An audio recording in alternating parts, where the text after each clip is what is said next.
கர்த்தருடைய வார்த்தைக்கு நேராக நாம் கடந்து செல்லலாம். இந்த நாளிலும் கூட தியானத்திற்கு என்று எடுத்துக்கொண்ட வேத பகுதி ஏசாயா தீர்க்கதரிசியின் புஸ்தகம் 60ஆம் அதிகாரம் 1ஆம் வசனம். எழும்பி பிரகாசி, உன் ஒளி வந்தது, கர்த்தருடைய மகிமை உன்மேல் உதித்தது. இந்த நாளிலும் கூட கர்த்தர் நமக்கு கொடுத்திருக்கிற ஒரு நல்ல வாக்குத்தத்தமான ஒரு வார்த்தை, எழும்பி பிரகாசி, உன் ஒளி வந்தது, கர்த்தருடைய மகிமை உன்மேல் உதித்தது. இஸ்ரவேல் ஜனங்களுக்கு கர்த்தர் கொடுக்கிற ஒரு ஆசீர்வாதமான ஒரு வார்த்தை. இந்த ஏசாயா தீர்க்கதரிசியின் புஸ்தகம் 60ஆம் அதிகாரம் முழுவதுமாக வாக்குத்தத்தங்களை உள்ளடக்கின ஒரு வேத பகுதி. கர்த்தர் இந்த நாளிலும் இந்த வார்த்தையின் மூலமாய் நமக்கு சொல்ல வருகிற காரியம், எழும்பி பிரகாசிக்க வேண்டிய அவசியத்தை குறித்து கர்த்தர் நமக்கு பேசுகிறார். இப்போ எழும்பி பிரகாசிக்க வேண்டிய ஒரு காரியம், தேவ ஜனம் கர்த்தருக்காக எழும்பி பிரகாசிக்க வேண்டிய இந்த கடைசி காலகட்டங்களில் அமர்ந்து இருந்து கொண்டிருக்கிற அநேக ஜனங்களை நாம் பார்த்து கொண்டிருக்கிறோம். இப்போ கர்த்தர் இந்த நாளிலும் இந்த வார்த்தையின் மூலமாய் நமக்கு சொல்ல வருகிற காரியம், எழும்பி பிரகாசி. எழும்பி பிரகாசி. வேத புஸ்தகத்தில் நீங்கள் எழும்பி பிரகாசிக்கிற ஒரு மனுஷனை குறித்து பார்க்கும் பொழுது, யோவான் எழுதின சுவிசேஷம் 5ஆம் அதிகாரம் 35ஆம் வசனத்தை நாம் வாசிக்கும் பொழுது, அவன் எரிந்து பிரகாசிக்கிற விளக்காயிருந்தான், நீங்களும் சில காலம் அவன் வெளிச்சத்திலே கலிகூற மனதாயிருந்தீர்கள். யோவான் ஸ்நானகனை குறித்த ஒரு சாட்சியை ஆண்டவராகிய இயேசு கிறிஸ்து சொல்லுகிறார். அவன் எரிந்து பிரகாசிக்கிற விளக்காயிருந்தான். இப்போ கர்த்தர் எழும்பி பிரகாசி என்று நமக்கு கர்த்தர் வாக்குத்தத்தம் கொடுத்திருக்கிறார். இப்போ எதற்காக? நம்மை சுற்றில் இருக்கிற அநேக ஜனங்களுக்கு வெளிச்சம் கொடுக்கும்படியாக கர்த்தர் உங்களையும் என்னையும் தெரிந்து கொண்டிருக்கிறார். ஆகவே தான் மத்தேயு எழுதின சுவிசேஷத்தில் நம்ம வாசிக்கிறோம், மலையில் இருக்கிற பட்டணம் மறைந்திருக்க மாட்டாது, மலையில் இருக்கிற பட்டணம் மறைந்திருக்க மாட்டாது. நீங்கள் உலகத்திற்கு வெளிச்சமாக இருக்கிறீர்கள். இப்போ உலகத்திற்கு வெளிச்சம் கொடுக்கிறவர்களாய் கர்த்தர் நம்மை தெரிந்து கொண்டிருக்கிறார். இப்போ வெளிச்சம் கொடுக்க வேண்டிய நாம் இன்றைக்கு எப்படி காணப்பட்டு கொண்டிருக்கிறோம்? யோவான் ஸ்நானகனை குறித்து சொல்லும் பொழுது, அவன் எரிந்து பிரகாசிக்கிற விளக்காய் இருந்தான், அவன் வெளிச்சத்தில் நீங்கள் சில காலம் களிக்கூற மனதாய் இருந்தீர்கள். இப்போ கர்த்தர் நம்மை கொண்டு ஒரு பெரிய திட்டத்தை வைத்திருக்கிறார். நம் அநேகம் ஆயிரம் ஜனங்களுக்கு, மரண இருளில் இருக்கிற ஜனங்களுக்கு வெளிச்சத்தை காண்பிக்கிறவர்களாக காணப்படும்படியாக கர்த்தர் நம்மை தெரிந்து கொண்டிருக்கிறார். இப்போ வெளிச்சத்தின் பிள்ளைகளாய் நாம் நடந்து கொண்டு இருக்கும் பொழுது கர்த்தருடைய நாமத்தை இன்னும் அதிகமாய் நாம் பிரஸ்தாபப்படுத்த முடியும். வேத புஸ்தகத்தில் இன்னொரு வசனத்தை கூட நீங்கள் வாசிக்கும் பொழுது, பிலிப்பியரின் புஸ்தகம் 2ஆம் அதிகாரம் 14ஆம் வசனத்தை நீங்கள் வாசிக்கும் பொழுது, பிலிப்பியரின் புஸ்தகம் 2ஆம் அதிகாரம் 14ஆம் வசனத்தை நீங்கள் வாசிக்கும் பொழுது, நான் வீணாக ஓடினதும் வீணாக பிரயாசப்பட்டதும் இல்லை என்கிற மகிழ்ச்சி கிறிஸ்துவின் நாளில் எனக்கு உண்டாயிருப்பதற்கு ஜீவ வசனத்தை பிடித்து கொண்டு உலகத்திலே சுடர்களைப் போல பிரகாசிக்கிற நீங்கள் கோணலும் மாறுபாடான சந்ததிகளின் நடுவே குற்றமற்றவர்களும் கபடற்றவர்களும் தேவனுடைய மாசற்ற பிள்ளைகளாகும்படி எல்லாவற்றையும் முறுமுறுப்பில்லாமலும் தர்கிப்பில்லாமலும் செய்யுங்கள். பவுல் அப்போஸ்தலன் பிலிப்பு சபைக்கு எழுதும் பொழுது அவர் சொல்லுகிற ஒரு காரியம், நான் வீணாக ஓடினதும் வீணாக பிரயாசப்பட்டதும் இல்லை. மாத்திரம் அவர் சொல்லுகிற இன்னொரு காரியம், ஜீவ வசனத்தை பிடித்து கொண்டு.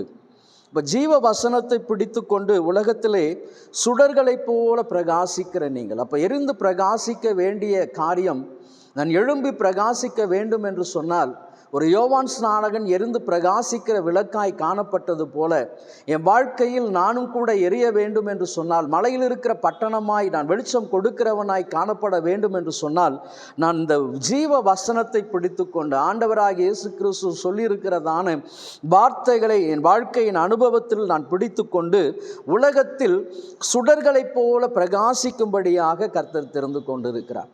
இப்போ உலகத்தில் சுடர்களைப் போல பிரகாசிக்கிற நீங்கள், அருமையான கர்த்தருடைய ஜனமே, உலகத்தில் சுடர்களைப் போல பிரகாசிக்கும்படியாக கர்த்தர் நம்மை தெரிந்து கொண்டிருக்கிறார். அப்போ எப்படிப்பட்ட ஜனங்களுக்கு நடுவே நாம் வாசம் பண்ணி கொண்டிருக்கிறோம்? கோணலும் மாறுபாடான சந்ததி. நாம் பிரகாசிக்க வேண்டியதன் அவசியம் என்ன? ஐயா, எப்படிப்பட்ட ஜனங்கள் நடுவே இருந்து கொண்டிருக்கிறோம்? கோணலும் மாறுபாடான சந்ததி.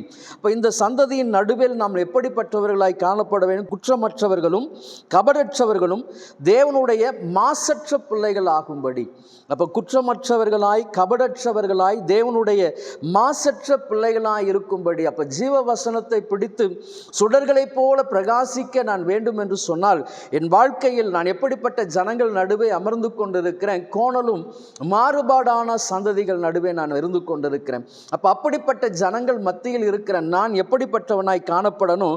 குற்றமற்றவனாய் கபடற்றவனாய் தேவனுடைய மாசற்ற பிள்ளைகளாய் இருக்கும்படிக்கு. ஆமென். எல்லாவற்றிலும் முறுமுறுப்பில்லாமலும் தர்கிப்பில்லாமலும் நான் செய்ய வேண்டும். அப்போ சுடர்களைப் போல பிரகாசிக்கிற நான் கிறிஸ்துவை முழுவதுமாக வெளியே காண்பிக்கிறவனாக, சுபாவத்திலும் வார்த்தையிலும் பார்வையிலும் நடக்கையிலும் கிறிஸ்துவை பிரதிபலிக்கிற அந்த அனுபவத்திற்குள்ளாய் காணப்படும் பொழுது எழும்பி பிரகாசிக்கிறவனாய் நான் காணப்பட முடியும். வந்திருக்கிற கர்த்தருடைய ஜனமே, இந்த நாளிலும் கர்த்தர் நம்மை கொண்டு நம்மிடத்தில் எதிர்பார்க்கிற ஒரு காரியம், யோவான் ஸ்நானகன் எரிந்து பிரகாசிக்கிற விளக்காய் இருந்தது போல நீங்களும் கூட எரிந்து பிரகாசிக்க வேண்டும்.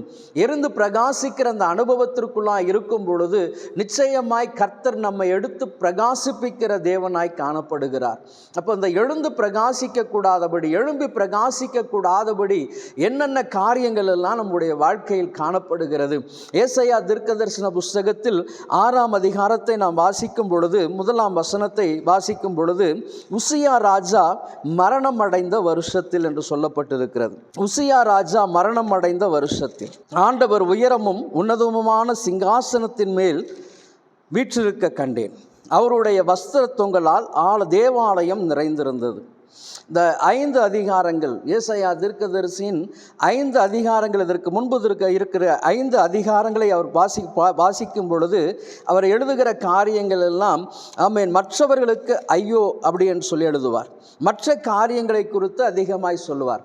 ஆனால் இந்த 6ஆம் அதிகாரத்திற்கு பின்பதாக அவர் சொல்லுகிற ஒரு காரியம், அவர் கண்கள் திறக்கப்பட்ட பின்பதாக அவர் சொல்லுகிற காரியம், ஐயோ அதமானேன், ஐயோ அதமானேன். 5ஆம் வசனத்தை நீங்கள் வாசிக்கும் பொழுது, அதமானேன், அசுத்த உதடுகள் உள்ள மனுஷர் நடுவே நான் வாசம் பண்ணுகிறேன். அப்போ அசுத்த மனிதர் நடுவே நான் வாசம் பண்ணுகிறேன். பிலிப்பியர் 2:12 நாம் 14 வாசிக்க கேட்டபடி, 14:15 வாசிக்க கேட்டபடி, இந்த கோணலும் மாறுபாடான சந்ததிகள் நடுவே நான் குற்றமற்றவனாய் கபடற்றவனாய் தேவனுடைய பிள்ளையாய் காணப்பட வேண்டும். இப்போ ஏசாயா சொல்லுகிறார், நான் எப்படிப்பட்ட ஜனங்கள் நடுவே இருக்கிறேன்? அசுத்த உதடுகள் உள்ள மனுஷர் மத்தியில் நான் வாசம் பண்ணி கொண்டிருக்கிறேன். அப்போ ஒரு மனுஷன் எழும்பி பிரகாசிக்க வேண்டும் என்று சொன்னால் அவன் பிரிந்திருக்கிறவனாய் காணப்பட வேண்டும். அப்ப கண்கள் திறக்கப்பட்ட ஏசாயா தீர்க்கதரிசி அதன் பின்பதாக சொல்லுகிற காரியங்கள், யாரை அனுப்புவேன், யார் நமது காரியமாய் போவான் என்று சொல்லும் பொழுது, ஆண்டவரே என்னை அனுப்பும் என்று சொல்லுகிறார். ஆமென். முதலாவதாக அவர் தன்னை தாழ்த்துகிறார். அசுத்த உதடுகளுள்ள மனுஷர்கள் மத்தியில் வாசம் பண்ணுகிறேன் என்று சொல்லி ஒரு மனம் திரும்புதலுக்கு தன்னை முழுவதுமாய் ஒப்பு கொடுக்கிறார். அதன் பின்பதாக ஒரு அக்னி குரட்டினால் அவருடைய நாவை தொட்ட பின்பதாக அவருடைய வார்த்தை, ஆமென், உன் அக்கிரமம் நீங்கி உன்னுடைய பாவம் நிவர்த்தியானது என்று சொல்ல வாசிக்க கேள்விப்படுகிறோம். அதன் பின்பதாக யாரை அனுப்புவேன்? கர்த்தர் தன்னுடைய பாரத்தை சொல்லும் பொழுது அவர் சொல்லுகிறார், ஐயா என்னை அனுப்பும் ஐயா, நான் உமது காரியமாய் போகிறேன், இதோ அடியேன் இருக்கிறேன், என்னை அனுப்பும். அப்போ எழும்பி பிரகாசிக்கும்படியாக, ஆமென், கர்த்தர் தெரிந்து கொண்டிருக்கிற பாத்திரங்களாக இருக்கக்கூடிய கர்த்தருடைய ஜனமே, இன்றைக்கும் கூட ஏசாயா தீர்க்கதரிசியை போல ஐயா நானும் கூட அசுத்த உதடுகள் உள்ள மனுஷர் மத்தியில் வாசம் பண்ணி கொண்டிருக்கிறேன். ஐயா உலகத்தில் சுடர்களைப் போல எழும்பி பிரகாசிக்க வேண்டிய நான், ஆமென், மாசற்றவனும் குற்றமற்றவனாய் உம்முடைய மகனாக இருந்து உம்முடைய ஊழியத்தை செய்யும்படியாக, அநேக ஜனங்களுடைய கண்களை திறக்கும்படியாக கர்த்தர் நீர் எடுத்து என்னை நடத்தி கொண்டு இருக்கிறீர் ஐயா, அதற்காக நான் உமக்கு நன்றி செலுத்துகிறேன் என்று சொல்லி, ஆமென், நீங்கள் எழுந்து கர்த்தருக்காக நிற்கும் பொழுது கர்த்தர் உங்களை பிரகாசிப்பிக்கிற தேவனாய் காணப்படுகிறார். அப்போ எழும்ப வேண்டிய காரியங்கள், நீங்கள் எழும்பும் பொழுது கர்த்தர் உங்களை பிரகாசிப்பிக்க போதுமானவராய் இருக்கிறார். ஆமென். இந்த நாளிலும் வந்திருக்கிற கர்த்தருடைய ஜனமே, ஒரு யோவான் ஸ்நானகன் கொஞ்ச காலம் எரிந்து பிரகாசிக்கிற விளக்காய் இருந்தான். ஆமென், நல்லது. இந்த நாளிலும் கர்த்தர் உங்களையும் என்னையும் தெரிந்து கொண்டிருக்கிறார். காரணம் என்ன?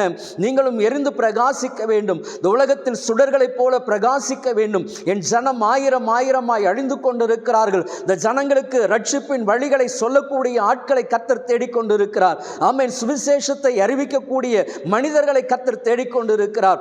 ஆமென். ஒருவேளை ஐயா, நான் கர்த்தருடைய சுவிசேஷத்தை அறிவிக்கிற ஒரு சுவிசேஷகனாய் நான் காணப்பட வேண்டும் ஐயா.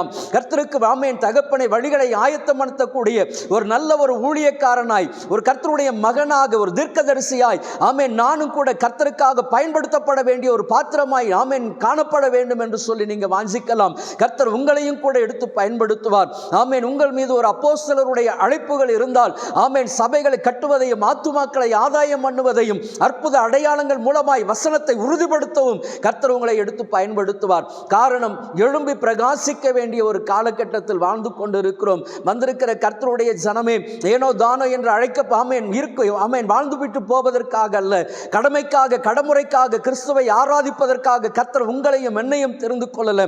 உங்களை கொண்டு ஆமென் என்னை கொண்டு அவர் தம்முடைய வல்லமைகளை வெளிப்படுத்தும்படியாக விரும்புகிறார். நான் மெய்யான தேவன், நான் இரட்சகர், என்னை என்று வேறு இரட்சிப்பு கிடையாது என்று அவர் சொல்லி இருக்கிறார். ஆமென். இரட்சகராகிய கிறிஸ்துவை நோக்கி பார்ப்போம். ஆமென். உங்களுடைய முகங்கள் வெட்கப்பட்டு போகாது. நிச்சயமாய் கர்த்தர் உங்களை பிரகாசிக்க ஆமென் அவர் போதுமானவராய் இருக்கிறார்.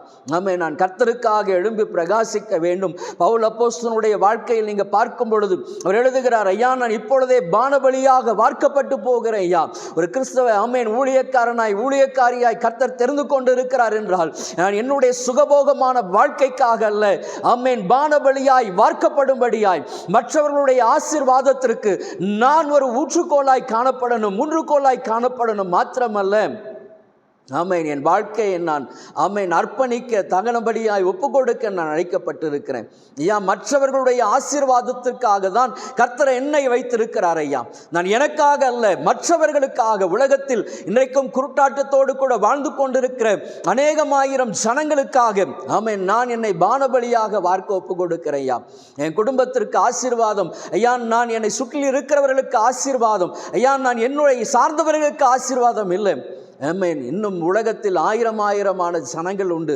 இந்த ஜனங்களுக்கு ஆசீர்வாதமாய் காணப்படும்படியாய் ஆமென் கர்த்தரனை தெரிந்து கொண்டிருக்கிறார். அப்போ நான் பிரகாசிக்கும்படியாக கர்த்தரனை அழைத்திருக்கிறார். அப்போ அழைத்த தேவன் உண்மையுள்ளவராய் இருக்கிறபடியினால் நான் பானபலியாக வார்க்கையினை ஒப்பு கொடுக்கிற ஐயா. ஆமென். ஒரு மெழுகுவத்தி எப்படி எரிந்து இருளில் இருக்கிறவர்களுக்கு வெளிச்சத்தை காண்பித்து தன்னை முழுவதுமாக உருக்கிக் கொள்ளுகிறதோ, அதே போலதான் ஊழியக்காரன் ஊழியக்காரி கர்த்தரால் அழைக்கப்பட்டவர்கள் தங்களுக்காக அல்ல, தங்கள் குடும்பத்தை சார்ந்தவர்களுக்காக அல்ல, கிறிஸ்துவின் ஆமென் மகிமைக்காக, கிறிஸ்துவின் நாமம் மகிமைப்படும்படியாக அவர்கள் மற்றவர்களுக்காக புலம்பி அழுகிறவர்களாய் காணப்படுவார்கள். மற்றவர்கள் ஆசீர்வதிக்கப்பட வேண்டும், மற்றவர்கள் இரட்சிப்பின் வழியை கண்டு கொள்ள வேண்டும். எப்படி ஆகிலும் ஆண்டவராகிய இயேசு கிறிஸ்துவை மெய்யான தேவனை இவர்கள் கண்டு கொள்ள வேண்டும், இவர்கள் கண்கள் திறக்கப்பட வேண்டும், இவர்கள் கிறிஸ்துவை ஏற்று கிறிஸ்துவுக்காக சாட்சியாய் நிற்க வேண்டும் என்று சொல்லி கடனிலும் வியாதியிலும் பலவீனத்திலும் சோர்ந்து போயிருக்கிற அநேகமாயிரம் ஜனங்களுக்கு பிரோஜனம் உள்ளவர்களாய் காணப்படும்படியாக தான் கர்த்தர் இந்த வார்த்தைகளை கொடுத்திருக்கிறார். ஆகவே தான் இனி எழும்பி பிரகாசி உன் ஒளி வந்தது, நீ எழும்பி பிரகாசி உன் ஒளி வந்தது. ஒருவனுக்கு மாத்திரமல்ல, ஆமென் குடும்பத்திற்கு மாத்திரமல்ல, உன் சபைக்கு மாத்திரமல்ல, இந்த உலகத்தில் அநேகமாயிரம் ஜனங்கள் கண்கள் இருந்தும் குருடராய், காதுகள் இருந்தும் செவிடராய் அலைந்து கொண்டிருக்கிற துன்மார்க்கத்திலும் பாவத்தை தண்ணீரை போல குடித்து கொண்டிருக்கிற ஆயிரம் ஆயிரமான ஜனங்கள் உண்டு. ஆமென். பாவத்தை இன்றைக்கும் ஆமென் அநேக ஜனங்கள் ருசித்து வாழ்ந்து கொண்டிருக்கிறார்கள். ஆமென். இந்த நாளிலும் அப்படிப்பட்ட ஜனங்கள் எரி நரகத்திற்கு போகாதபடி ஆமென் அந்த நரகத்தின் விளிம்பு வரை போய்கொண்டிருக்கிற ஜனங்களை தடுத்து கிறிஸ்துவின் சிலுவைக்கு நேராக, அவருடைய இரட்சிப்புக்கு நேராக, பாவ மன்னிப்புக்கு நேராக திருப்புவதற்காக நாம் எரிந்து பிரகாசிக்க வேண்டியது அவசியமாக இருக்கிறது கர்த்தருடைய ஜனமே. ஆகவே இந்த நாளிலும் ஒரு 3 காரியங்கள் கர்த்தர் எந்தெந்த வகைகளிலெல்லாம் ஆமென் நாம் சோர்ந்து ஆமென் ஜனங்களை மீட்டெடுக்கும்படியாக வாஞ்சிக்கிறார். இப்போ எழும்ப வேண்டிய அநேகர் கர்த்தருடைய ஊழியக்காரர்கள், கர்த்தருக்காக எழும்பி நிற்கக்கூடியவர்கள். ஆமென். ஒரு கூட்டம் எப்படிப்பட்ட கூட்டமாய் காணப்படுகிறது? முதலாவதாக அநேகருடைய வாழ்க்கையில் இன்றைக்கு காணப்படுகிறது எழும்ப முடியாதபடி இருக்கக்கூடிய காரியம் சோர்வு.